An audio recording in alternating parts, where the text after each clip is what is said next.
Bismillahirrahmanirrahim. Assalamu alaikum students. These days we are dealing with autocorrelation, and today's lecture is related to how to treat autocorrelation or serial correlation. Sometimes we have serially correlated residuals, and the problem may be severe and may affect our T statistic, F statistic, the coefficients, etc. So we have to use some kind of procedure to treat the serial correlation or to cure this issue. So in some cases we have some knowledge about the autocorrelation coefficient, which we symbolize as the symbol rho, Greek letter rho. And in some cases we don't know about the correlation coefficient of the residuals, which we call autocorrelation coefficient or serial correlation coefficient, symbolized as rho. So we have two cases. If we find autocorrelation, if we detect autocorrelation, if our tests reveal that there is autocorrelation or serial correlation exists, then we have two situations. One in which we know about the autocorrelation coefficient rho, and second in which we don't know about the autocorrelation coefficient rho. There are different methods to deal with that. Today we will focus on the generalized differencing method. And we apply the generalized differencing method based on the value of rho, which we already know. And if we don't know the value of rho, we need to estimate the value of rho applying some kind of procedure. Today, first we will look into the consequences of ignoring autocorrelation or serial correlation, which means that if there is the problem of serial correlation and you don't treat it and just go with your regression, what are the possible problems that you may face? And after looking into consequences of ignoring autocorrelation, we will move to removal of autocorrelation. The first case will be the removal or treatment of autocorrelation when we know about the autocorrelation coefficient rho. And the second situation may be when we don't know about the autocorrelation coefficient rho. In that case, we have different procedures and methods to estimate that. For example, today we will discuss the Durbin-Watson D, which you used in the tests or detection for autocorrelation. We will use that D statistic to estimate rho, because rho and D statistics are related in a way. Then we'll move to the Cochrane-Orchard method. You will come to know what is the method, and then Hildreth-Lew procedure, and then we may have other methods as well. Later we will discuss some practical examples using some kind of software like Microsoft Excel to show you how we deal with autocorrelation, how we remove it. So remember, there are two situations. The first situation may be that you know something about the autocorrelation coefficient rho, or you make some assumptions about the autocorrelation coefficient rho. And the second situation in which you don't know about the autocorrelation coefficient rho, but you estimate it. In both cases, we'll be applying the generalized differencing or GLS, the generalized least square, to find a transformed model and estimate that transformed model in order to deal with autocorrelation.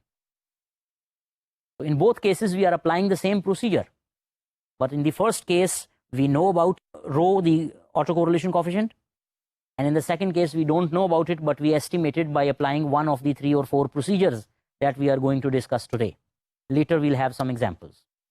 So first, let's look at the consequences of ignoring the problem of autocorrelation. That is, if you detect autocorrelation by some kind of test and you don't handle it, you don't treat it, you don't adopt some procedure to estimate the coefficients overcoming the problem of autocorrelation, then you may face some problems. You can call them the consequences of having autocorrelation or the consequences of ignoring autocorrelation. For example, remember that like heteroscedasticity, the coefficients are still unbiased and consistent, but they are no more efficient. That is, the blue best linear unbiased estimate property is violated. This happens even in large samples in case of autocorrelation. So there are some problems which you face in small samples, and usually when you increase the sample size, the problem is overcome. For example, in case of multicollinearity, this is usual that if you increase the sample size, you may have overcome the problem of multicollinearity. But in case of serial correlation or autocorrelation, even in large samples, you will have the problem of inefficient coefficient estimation, although the coefficients are unbiased and consistent. Secondly, the standard errors of estimate are inappropriate. This means that when you calculate your t statistic and f statistic, they wouldn't give the proper values. What does that mean? That means that the conclusions that you base on the t statistic and f statistic are not valid. So one, you have inefficient coefficients. This means that the minimum variance property may not be existing. It is violated. Second, you have inappropriate standard errors of estimate, and in that case, the t and f statistic wouldn't be calculated properly. So if you don't do that, they are not giving the true values. Your conclusions, your test of hypothesis based on these values of t and f. If you remember, we apply an individual variable significance test, and we also apply a goodness of fit test based on the f statistic. The conclusions may be wrong because of this problem of autocorrelation. In this case, you will feel that some of the coefficients are significant, or they are showing significance, but in fact they are not. This means we are concluding wrong statements. Also, the R square or coefficient of determination is inflated. When R square or coefficient of determination, which shows the explanatory power of the model, is inflated, so you have larger values of R square than they actually are. In that case, you will feel that the fit is good, although it wouldn't be really good. Especially if X grows over time and the errors are positively correlated, you may face this kind of problem of inflated R square. The forecasts would be unbiased, but usually they have large variances. So these are some of the problems that you may face if you have autocorrelation or autocorrelated residuals, or you ignore that. So you have to do something in case you find severe serial correlation or autocorrelation to avoid, to circumvent these problems, to overcome these issues. Let's now move to the remedial measures of autocorrelation. This means the remedies available in statistics and econometrics. As I told you, we have two situations. In the first situation, we know about the value of rho. This is the Greek letter rho, which indicates or symbolizes the coefficient of autocorrelation, the value that shows the extent or degree of autocorrelation, or the correlation between the residuals. This can be of different types, as you remember, order 1 or higher. So maybe an error is related to the error of the previous time period. It may also be related to the error in the time period with, say, 2 or 3 or 4 lags. का मतलब ये है कि एक error की value अपने से just पिछली वैल्यू से कोरिलेटेड हो, उसे हम कहेंगे ऑर्डर 1 की ऑटो कोरिलेशन. लेकिन ये भी हो सकता है कि एरर अपने से 2 time periods, 3 time periods, 4 time periods या कोई और ऑर्डर इस तरह रिलेटेड हो, तो उसको भी एक प्रॉब्लम ही समझेंगे. लेकिन ज़्यादातर जो टेस्ट्स हैं आप देखेंगे वो एज्यूम करते हैं, और केस भी ज़्यादातर यही होता है कि errors are correlated just with the errors in the previous time period. So ET is correlated with ET minus 1. So in that case, if we know about the value of rho, which usually is not the situation, so you apply the generalized least square or generalized difference model based on that value of rho. But if you don't know, this is the second situation, then we will estimate it by some kind of procedure, and then we'll use that rho as if we knew that this was the value of rho, and we'll apply the same generalized least square or the method of general differencing. For example, you would be seeing in the slide how we do that. So let's assume a simple model where the variable y depends on the variable x in some way, and we are assuming a linear relationship. That means we are going to estimate a linear regression line y on x. We are assuming or considering a model yt is equal to beta naught plus beta 1 into xt plus et. This subscript t shows the time period, and it also may remind you that the autocorrelation or serial correlation is a problem of time series data most often. So assume that the error term follows the AR1 scheme. By AR1 scheme, again, we mean that error in time period t are related to error in time period t minus 1 possibly. assuming AR1 scheme, we can write that ET, or the error in time period t, is equal to rho times ET minus 1 plus VT. This VT is a symbol for error of this relationship, the residual. Rho is the coefficient of ET minus 1. You can think it as a regression equation with no intercept. There is no alpha or beta naught, etc. So the rho, which is the coefficient of ET minus 1, when we relate ET to ET minus 1, is called the autocorrelation coefficient or serial correlation coefficient. As I told you previously also, we usually use serial correlation and autocorrelation for the same phenomena. So remember that as normal correlation coefficients, the autocorrelation coefficient rho is also between minus 1 and 1, so its range is minus 1 to 1. The extreme values are minus 1 and 1. So in fact, you should write minus 1 is less than equal to rho is less than equal to 1. Also remember that this Vt, which is error of this equation, the residual of this equation, will follow all the OLS assumptions and properties that we have been discussing with regression. So it should be normally distributed with zero mean and constant variance. And rho is either known or unknown, as I told you. So it is either known or we estimate it. So based on this AR1 scheme, in the next slide on the screen, you are looking at the procedure to apply the generalized differencing technique. So let's write the model yt is beta naught plus beta 1 xt plus error term with one lag. One lag means that we are writing the model instead of time period t, we are writing it in terms of time period t minus 1. Multiply the equation by the autocorrelation coefficient that you either know or you have estimated. So you get the second equation, which is rho times yt minus 1 is equal to rho times beta naught plus rho times beta 1 xt minus 1 plus rho times error in time period t minus 1. So now you have two equations. Subtract the second equation from the first one. So the first equation minus second equation will give you a difference equation. This is why we call it generalized differencing method. So you have, as you see on the screen, yt minus rho yt minus 1 is equal to beta naught minus rho times beta naught. This is a constant part, plus beta 1 into xt minus rho times beta 1 into xt minus 1 plus error in time period t minus rho times error in time period t minus 1. If you rearrange that and take out the betas as common factors, so you have a model in difference form, that is yt minus rho times yt minus 1. So you need to transform your data and calculate a new variable yt minus rho times yt minus 1 and label this variable by any name you like. For example, I have labeled it as yt with a star. This asterisk show a new variable, so you can label it as you like. So this yt with a star means that we have recalculated a new variable yt minus rho times yt minus 1. Similarly, we have transformed x. We have a new variable xt minus rho times xt minus 1 shown as xt with a star. So this is a new model. Again, you look at the model at the end of this slide.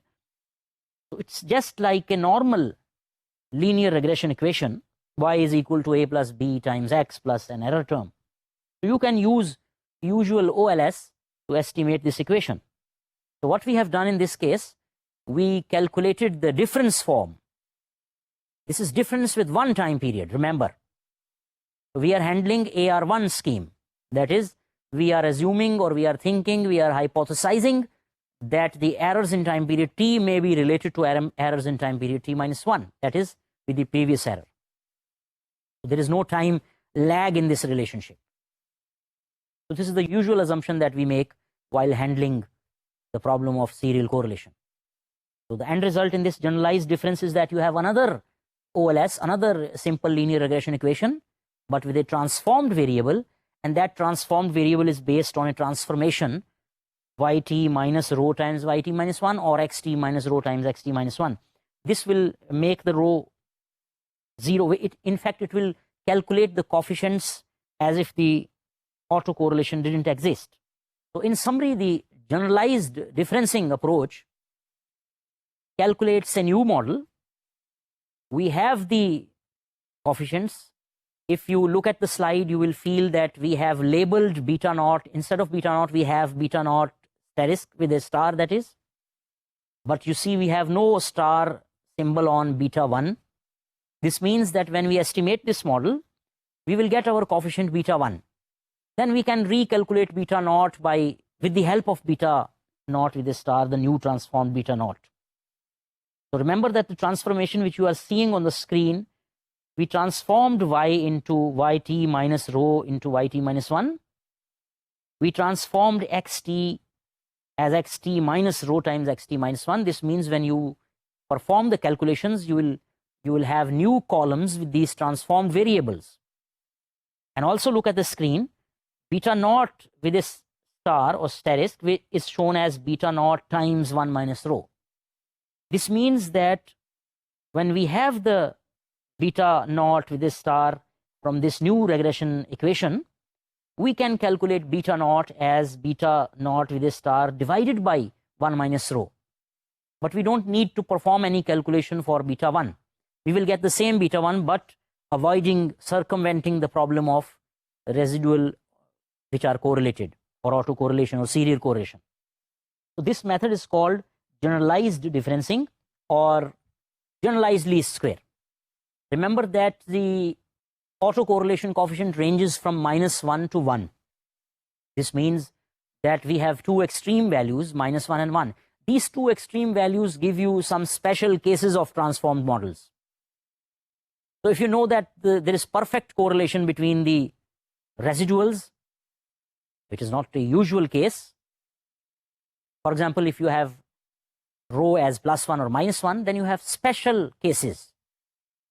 If, for example, rho or autocorrelation coefficient is positive 1 plus 1, then apply the same procedure that you just learnt.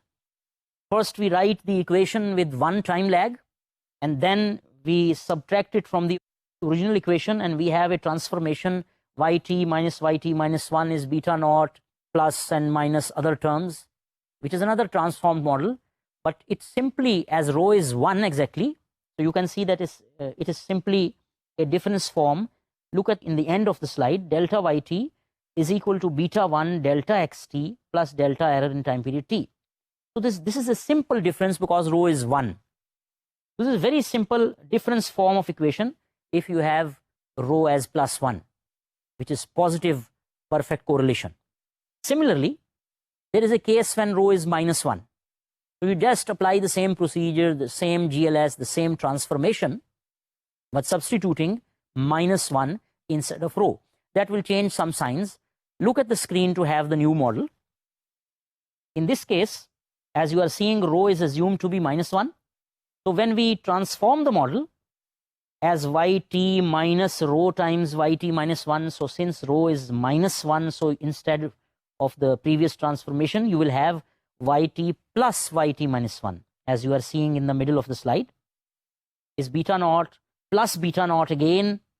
So you will have a term 2 beta naught, which is the intercept of the new transformed regression equation, plus beta 1 times xt minus 1 plus 2 error terms, that is et plus et minus 1.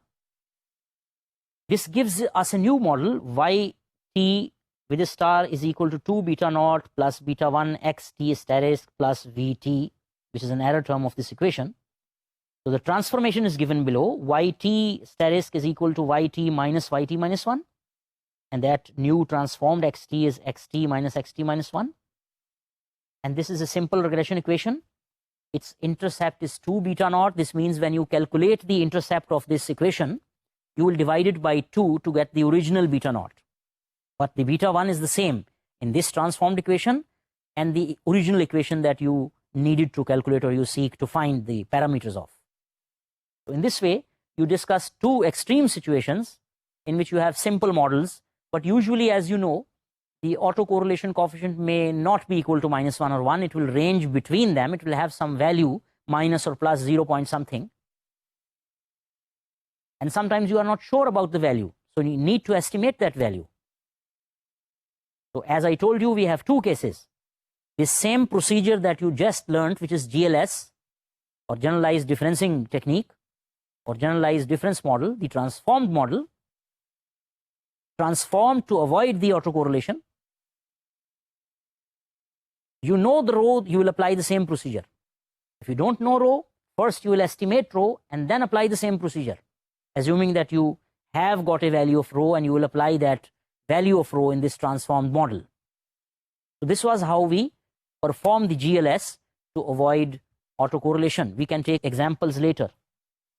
Now you must have noticed that when we apply the generalized differencing technique, we may miss one of the observations. For example, if you have 10 observations, the new transformed regression will take place on 9 observations. This is because you have used the differencing technique.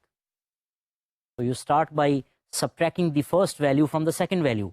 So the second value minus the first value. So you don't have a first value. So in large samples, this is not a big problem. So you have sufficient number of observations. But in small samples, for example, usually in your exams, you will see 10 or 15 values. So it's such a small sample, losing one of the observation is not a good thing. So in that case, we have Preis-Winston transformation, which enables you to estimate that lost observation. As we lose one observation due to differencing, and in small sample it matters, so we have a technique or a formula given by Preis and Winston to calculate this estimated first value. You are seeing that y1 and x1 with statistics, these transformed values are given as 1 minus rho square root into y1. The similar formula is used for calculating the first value of x which you lost. So you will have some values of x1 and y1 based on the value of rho that you are assuming. So this will enable you to have the same number of observations as you had in the original regression equation. So this Preis-Winston transformation is normally used when we have small samples. जब आपका sample large हो, जैसे आपकी values जो हैं 50, 100, 1000 इससे भी ज़्यादा हो, तो ये बात मसला नहीं है कि एक observation कम हो जाए. You have sufficient degrees of freedom. So let's take an example of autocorrelations removal based on the assumption that we know something about rho. So in this example, we are assuming that the autocorrelation coefficient is 0.6. Somehow we came to know that it is 0.6. If we don't know about it, we will need to estimate it. So presently we assume that the value is known and it is 0.6. We will apply the GLS procedure. We will calculate new variables. You will have different columns of the variables. Remember how you did it in Microsoft Excel. You use the line st command or you use the data analysis tool pack. So we'll have new variables. We'll apply the regression on these new transformed variables and have a regression equation which possibly is autocorrelation free. So let's look at the example. So as you see, you have a time period column as 1 to 15. You may have years over here, for example, 1991, 92, 93, and so on. You may have just 1 to 15, just numerically a number that shows different time periods. That can be quarterly data, that can be annual data, that can be biannual, any time period. But when you use softwares, not now in Microsoft Excel, but later when you use software, you will have to tell the software that this is time series data and you have a variable that shows the interval of time. So this is why I have given a column over here, which is the time period 1 to 15. So in the next two columns, you are seeing the values of y and x. This is a simple regression. So we are assuming that we need to estimate a regression equation y is equal to a plus bx. So as we have assumed that the value of rho is 0.6, we will transform the variables like the first value of y is 41. So we'll recalculate a value as 41 minus 0.6 into any previous value. As 41 is the first value, we will not have a value for that. So you are seeing that the cell under y with a star, the y statistic is blank. So let's start with the second value, which is 51. So you will calculate 51 minus 0.6 times 41. that is the second value of y, minus rho 0.6 times the previous value, which is 41. So you will have a value of 26.4. Similarly, you will calculate the rest of the values of y and x and transform them. If you look on the right of the slide, we have the transformed model, and then we have given the transformations, assuming that rho is 0.6. And as you see, we can recalculate beta naught. We need to recalculate it as beta naught from this transformed intercept of this transformed equation divided by 1 minus rho, that is 1 minus 0.6. Remember that this is a small sample. You have just 15 observations. So in fact, you need to apply the Preis-Winston transformation to estimate the first value, which you may do yourself. But presently, we are confining ourselves just to describe and display how to apply this procedure. So we are not going to apply the Preis-Winston transformation to get the first values of y statistic and x statistic that we are missing. So the results of this regression, you can use line st command if you remember, or the data analysis tool pack, or simply the slope or intercept functions in Microsoft Excel. Remember, we use 3 of these ways. So slope and intercept can be used for simple regression equations. But for multiple regression equations, you need to use the line st or data analysis tool pack. So you can do whatever you like, what is easy for you. So the results of this transformation and recalculation of the parameters is given in the next slide. As you see, rho is 0.6. We transformed the model.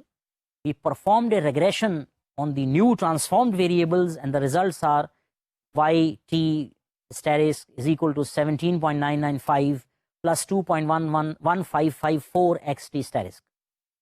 So the slope, which is 2.1554, doesn't need to be transformed. It is the same beta 1. It is the beta 1 of the original regression equation. It will be different from the value of that beta 1 if you would have regressed y on x. The value would be different numerically. Theoretically, this is beta 1 on y, where you perform y on x as a regression, but you are avoiding autocorrelation. So you have 2.1554 as your beta 1. So you can report this beta 1 as the true beta 1 and apply different tests like individual variable significance test and the goodness of fit test. But this 17.995 is an intercept of this transformed equation, and you need to retransform it back to get the original beta naught. You do it by dividing 17.995 over 1 minus rho, that is 1 minus 0.6. So 17.995 divided by 0.4 gives you 44.9877, which is the beta naught of the original equation. So you can report your regression equation as y is equal to 44.9877 plus 2.1554 into x with a subscript t. So these parameters of 44.98 and 2.155, they are the parameters on which you can rely if you perform different tests and find that everything is okay. So usually the problem of autocorrelation is avoided here. So this was a procedure that demonstrates how to apply the GLS if you know about the value of rho. We assumed a value of rho as 0.6 here. But usually we don't know about the value of autocorrelation coefficient. So we need to estimate it. For this we have different procedures like Hildreth-Lew procedure, the Cochrane-Orcutt method, the Durbin-Watson D statistic can also be used. There is a Durbin method as well. We'll look into 2 or 3 of them, and we'll have 1 or 2 examples for that. We discussed the remedial measure for autocorrelation in shape of GLS, or generalized least square, or general differencing, when we knew about the value of rho. Now what if we don't know about the value of rho, which is the usual case? Then we need to estimate rho. We estimate rho by different procedures. For example, we can apply the Durbin-Watson procedure. We use the test Durbin-Watson D statistic to compute the value of D. We have a relationship of D and rho. We can use that. We can also apply a Cochrane-Orcutt method, which we'll come to know in some time. We have Hildreth-Lew procedure as well.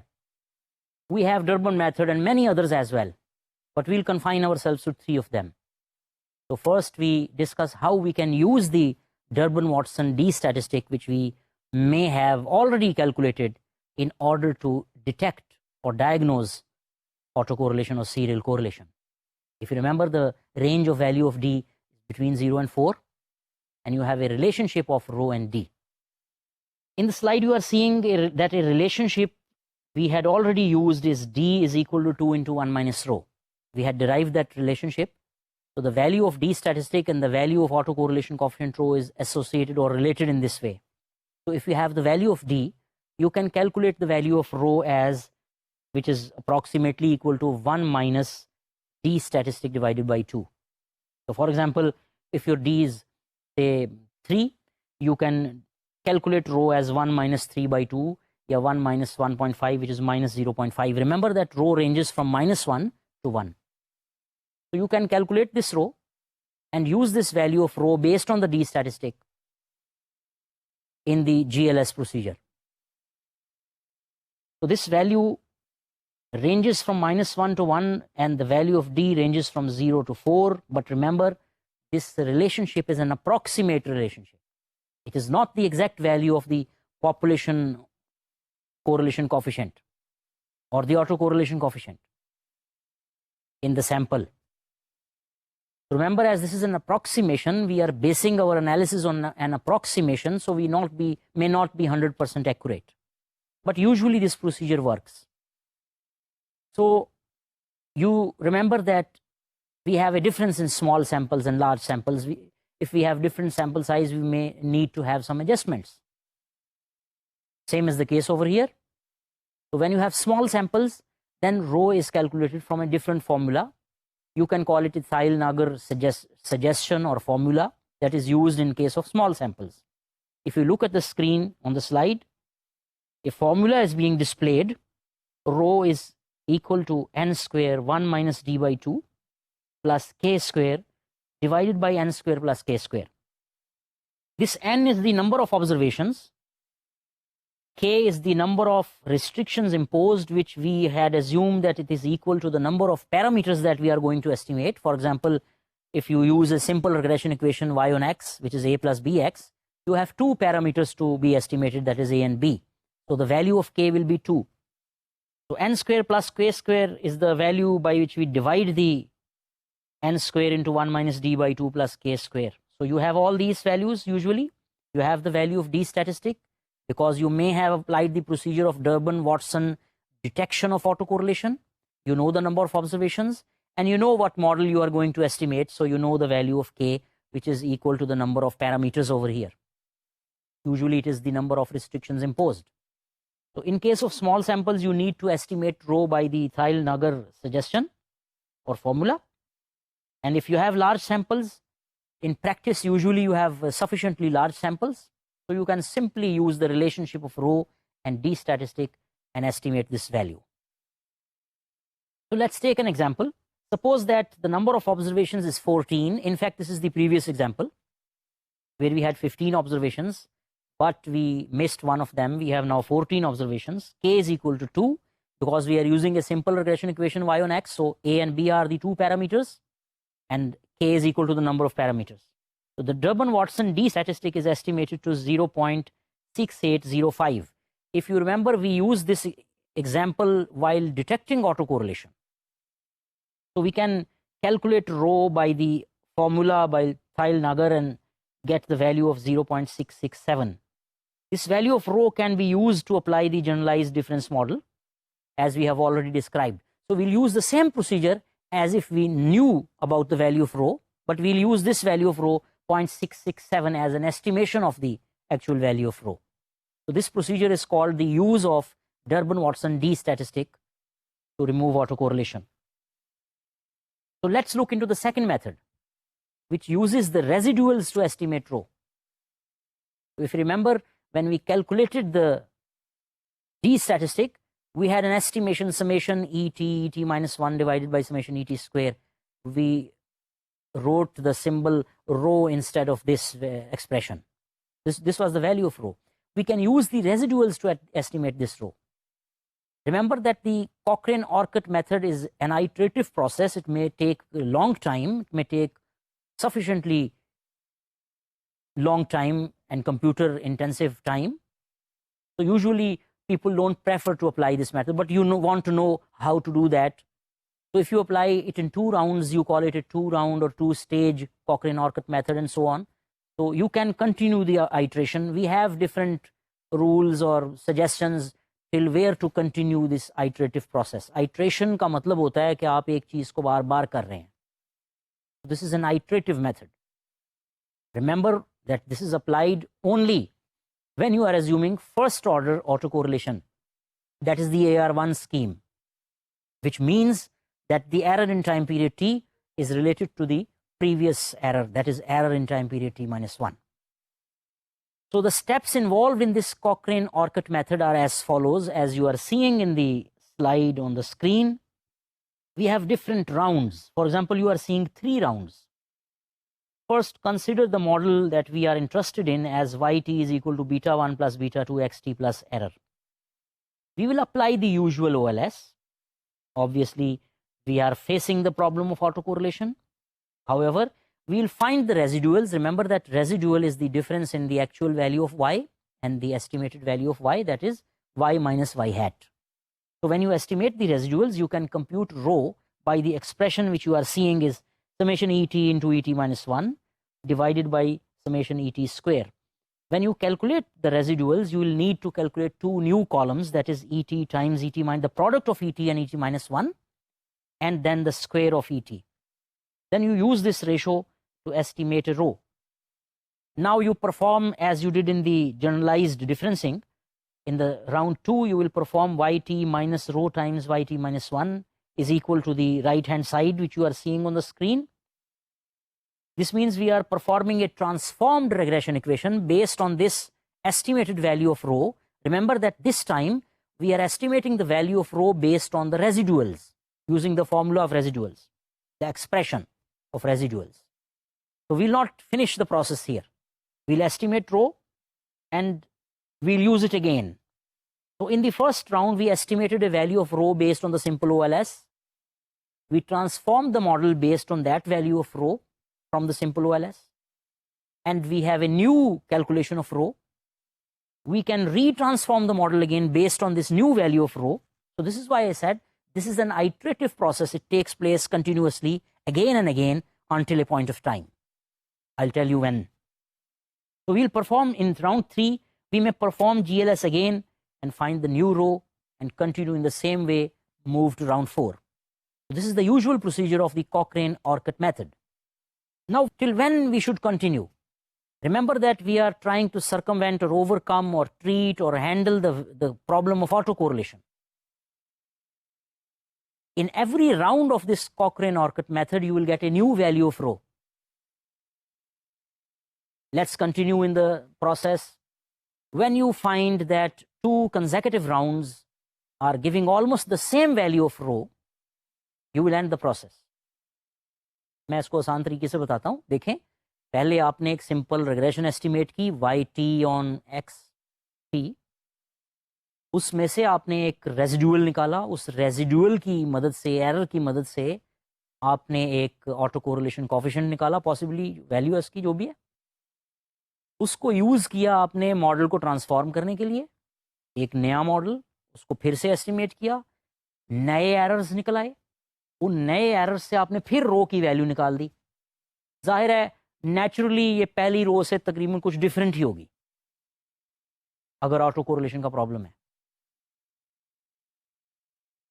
ज़्यादा different हो तो आप इस रो को दोबारा use करते हुए दोबारा GLS परफॉर्म करेंगे. इस नए रो को यूज़ करते हुए दोबारा परफॉर्म करेंगे, दोबारा से एरर निकालेंगे, उन एरर से एक नया रो कैलकुलेट करेंगे. अब आपके पास मुख्तलिफ राउंड्स हैं, round 1, round 2, round 3, round 4 and so on. इसका मतलब है आपके पास मुख्तलिफ रो की वैल्यूज़ हैं जो पहले, दूसरे, तीसरे, चौथे राउंड से मुख्तलिफ values of auto correlation coefficient आपके पास आ गए हैं. जब आप देखेंगे कि 2 मुसलसल दफ़ा जब आपने ये आइट्रेशन की, ये आइट्रेटिव प्रोसेस किया, तो रो की वैल्यू में कोई ख़ास फ़र्क नहीं पड़ा, तब आप ये प्रोसेस बंद कर देंगे और फाइनल आंसर को रिपोर्ट कर देंगे. So we may also perform the Durbin-Watson d-statistic test, or Durbin-Watson statistic can be calculated at each round or each step to detect whether there is autocorrelation in this new model or no. का मतलब ये है कि आप मुख्तलिफ rounds perform करेंगे। हर round पे आपने ये देखना है क्या इस राउंड से जो रो की वैल्यू एस्टिमेट हुई वो पिछले राउंड के रो की वैल्यू के बराबर है या नहीं, तकरीबन बराबर, तो प्रोसेस बंद कर देंगे।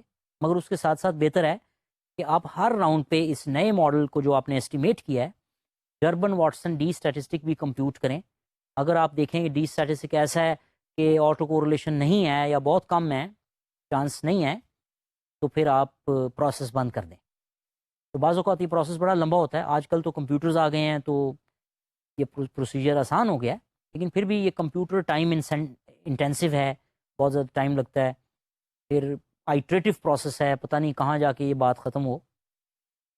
तो अगर आप इसको 2 राउंड्स तक ले जाएं तो इसे हम कहेंगे 2 स्टेज या 2 राउंड्स कॉकरेन-ऑर्कट मेथड, वरना 3 राउंड्स कॉकरेन-ऑर्कट मेथड।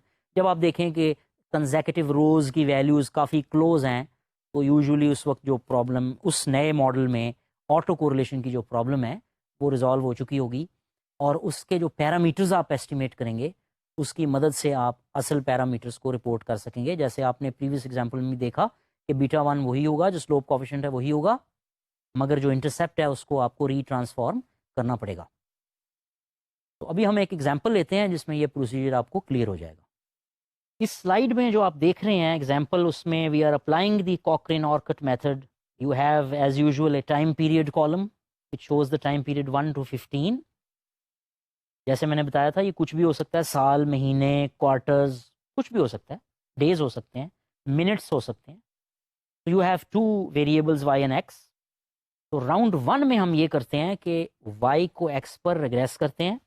तो in round 1 we regress y on x by OLS. We compute the residuals, as you are seeing, -6.6 is the first value of the residual. Then we have a column of errors in time period t minus 1. So for example, in the time period 2 the error was 3.57 and the previous error was -6.69, जो हमने report किया है in the column of et minus 1. So as you know, we need to estimate rho with the help of an expression containing the residuals. So in the last 2 columns you have a product et minus 1, and in the last column you have square of residuals. When you have these 2 columns calculated, you have the sums of both of them, and you divide the sum of et minus 1 divided by, say, square of residuals, that is 240 divided by 406.83. You will get a value of rho. This is the completion of round 1. So we'll use this row to transform, as you did in the GLS, we'll transform the model based on this row and we'll continue the round. So you are seeing in the slide that we have reported some rounds using the Cochrane-Orcutt method. So first we ran an OLS and we found that intercept was 39.27 and slope was 2.71. We estimated the rho based on residuals as the ratio I just told you. The ratio was 0.5911, which is the value of rho. Now we'll transform the model as, say, the second value of y minus 0.59 times the first value of y, and we'll continue and calculate these transformed variables y asterisk and s asterisk, as you saw in the previous slide where we had reported the data.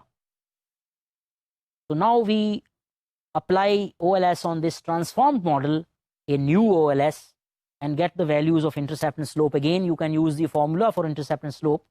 Now the intercept is 18.33 and the slope is 2.16. We recalculate residuals and find another value of rho, which is now 0.52. पिछली value थी 0.59 and now you have 0.52. थोड़ी सी different है. You should reuse this row for round 3. तीसरा round भी यहाँ report किया गया है इस ट्रांसफॉर्म्ड मॉडल जो कि हमने 0.52 की बेस पे ट्रांसफॉर्म किया ओरिजिनल y और x से. We got an intercept of 19.55 and slope as 2.79. इससे जो रो कंप्यूट होगा, जो मैंने कंप्यूट किया वो थोड़ा सा डिफरेंट ही है, लेकिन इस प्रोसेस को यहाँ ख़त्म करने के लिए मैं एज्यूम करता हूँ कि ये थर्ड राउंड का जो रो है वो तकरीबन 0.52 जो पिछले राउंड का रो था उसके बराबर ही आ गया. इसका मतलब है प्रोसेस यहाँ बंद हो जाएगा. तो हम सिर्फ ये काम नहीं करेंगे इन तीनों राउंड्स में. जाहिर है in the first round when we regressed y on x, we performed the Durbin-Watson D statistic, for example, any statistic, any other test also can be performed. we found that there is the problem of autocorrelation. It exists. The errors are correlated. This is why we went for this Cochrane-Orcutt procedure to estimate rho and then reuse it for a transformed model to get the coefficients which may be autocorrelation. You can call them autocorrelation free coefficients. So in this case, we applied 3 rounds and the final result is 19.55 and the slope is 2.79. Remember that this slope is not retransformed because it is the same beta 1, but the intercept must be transformed, dividing by 1 minus rho. So this is a demonstration of how we apply the Cochrane-Orcutt method. In the next slide, you are seeing the results of the second round. You have a transformed y and transformed x in the first 2 columns. This time the ET and ET minus 1 which are given, they are from the round 2 model, which is the transformed model. We again in the same way calculate the product of ET and eta minus 1 and the square of ET, get the sums 108.28 and 208.09. We divide the first by the second sum and we get 0.52 as the value of rho from the second round. And we continue in this fashion. We'll transform the model again and calculate rho again and use that again and continue. As I told you, this may be a lengthy procedure. It may take some time, it may take some computer time as well if you are using software. And there is no guarantee that you will converge or you will find a situation where 2 consecutive rounds give the same value of rho. So usually we move to 2 or 3 rounds and we see if the values are quite close, we stop the procedure. But remember, I told you that don't only rely on the equality of these successive rows, you should apply the Durbin-Watson D statistic at every round. Her round पे apply करने का मकसद ये है कि आप इस नए ट्रांसफॉर्म्ड मॉडल के लिए अगर ऑटो कोरिलेशन का प्रॉब्लम ना पाएं तो प्रोसीजर यहाँ बंद कर दें, आपका मसला हल हो गया. So this is called a Cochrane-Orcutt estimation of rho, and then we use the GLS by applying this estimated rho for the transformation. एक और मेथड है जो हम यहाँ यूज़ कर सकते हैं to estimate the value of rho. इसको कहते हैं Hildreth-Lew procedure. We have various steps in this procedure. So in fact, we use a grid of values ranging between -1 and 1 as representative rows. For example, हम कोई 8-10 values select कर लेते हैं, -0.8 and -0.9 and so on. On the positive side, we have 0.1, 0.2, 0.3 up to 0.9. So we have from -0.9 to positive 0.9 a grid of values. We have the original y and x. We will transform the y and x to have a transformed model on each of these rows. तो आप हैरान होंगे कितनी ज़्यादा आपको regressions करनी पड़ेंगी, लेकिन आजकल कंप्यूटर क्लिक से regression हो जाती है, इशू नहीं है. Rather ये procedures कंप्यूटर क्लिक पे हो जाते हैं. You will learn how to do that. आपको ये by hand ये procedure नहीं करना पड़ेंगे. ऐसे मॉड्यूल्स मौजूद होते हैं सॉफ्टवेयर में, आप कहते हैं जी ये प्रोसीजर अप्लाई कर दें, वो अप्लाई हो जाता है. लेकिन as a student of econometrics और business econometrics, you need to know what is going in the background of the software, ताकि सही सेंस बने और आप इंटरप्रेट करने के काबिल हो. ये तो कोई भी आदमी जिसको आप कह दें कि ये कमांड लिखो और बटन दबाओ, वो ये प्रोसीजर कर सकता है. आप में उसमें फ़र्क ये होगा कि आपको पता होगा कि इस कमांड को अप्लाई करने से बैकग्राउंड में ये स्टेप्स परफॉर्म हो रहे हैं. तो ये वेस्टेज ऑफ टाइम नहीं है, it is necessary. You should know what is going on in the background. तो आप किसी स्टेज पर कोई नया आइडिया लाएं, उसको प्रोग्राम कर सकते हैं और उसके मॉड्यूल लिख सकते हैं, नई कमांड ला सकते हैं.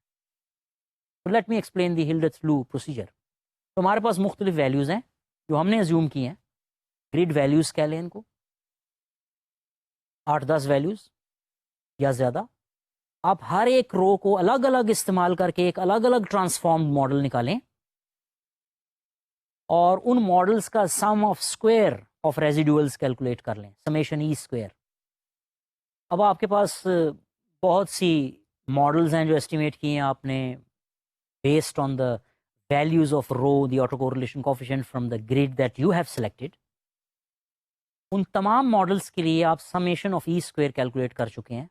अब आप देखेंगे इन समेशन ई स्क्वायर में से मिनिमम कौन सा है, उस रो को आप सेलेक्ट कर लेंगे, उस वैल्यू को. अब उस वैल्यू के अराउंड थोड़ा सा मूव करें और कुछ और ग्रिड सेलेक्ट करें और दोबारा से ये प्रोसेस करें और फिर उन मॉडल्स में से देखें मिनिमम सम ऑफ स्क्वायर कौन सा है. तो ये प्रोसीजर है, मैं इसको एक्सप्लेन करता हूँ इन द नेक्स्ट स्लाइड, तो तब ईजी होगा। तो इस स्लाइड में आप देख रहे हैं we have assumed values of rho between -1 and +1। तो हम एक सिंपल ग्रिड ले सकते हैं 0.1, 0.2, 0.3, 0.9 और नेगेटिव साइड पे भी ले सकते हैं। फर्ज करें कि इस प्रोसीजर को यानी हमने 0, 0.1, 0.2, 0.3 एंड सो ऑन इनको अलग अलग यूज़ करके मॉडल को ट्रांसफॉर्म किया और देखा कि इनमें से किसका समेशन ऑफ ई स्क्वायर सबसे कम है। फर्ज करते हैं कि 0.7 जो रो था उस पे हमने पाया कि समेशन ई स्क्वायर मिनिमम है। अब हम इस 0.7 के इर्द गिर्द कुछ वैल्यूज ले लेंगे। जैसे आप देख रहे हैं निचली लाइन में in the slide you have 0.66, 0.67, 0.68 and so on up to 0.74। इसमें 0.7 नहीं मिलेगा आपको, इसके इर्द गिर्द कुछ वैल्यूज ले लिए हैं। अब हम इस प्रोसीजर को रिपीट करेंगे, 2 डेसिमल्स तक काफ़ी है। अब इनमें से जिसका मिनिमम समेशन ई स्क्वायर होगा उस रो को हम यूज़ कर लेंगे और उस ट्रांसफॉर्म्ड मॉडल के रिजल्ट्स की बेस पे अपने रिजल्ट्स को रिपोर्ट कर देंगे।